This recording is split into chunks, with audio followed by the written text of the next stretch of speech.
গতকালকে যে দাবিতে বিক্ষোভ করেছে আনসার বাহিনী, তাদের দাবিটা হলো সাধারণ আনসারদের চাকরি জাতীয়করণ করা এবং 3 বছর পর পর 6 মাসের বিশ্রাম, তাদেরকে 6 মাসের বেতন দেওয়া হয় না। এটাই হচ্ছে মূলত তাদের দাবি।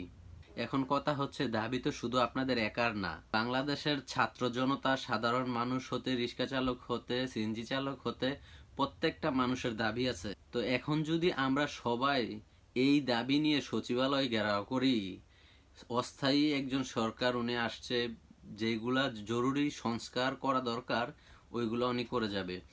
অস্থায়ী সরকারকে যদি আমরা বিভ্রান্ত করি এইসব দাবি নিয়ে এখনই, তাহলে কি এটা ঠিক হবে আমাদের জন্য?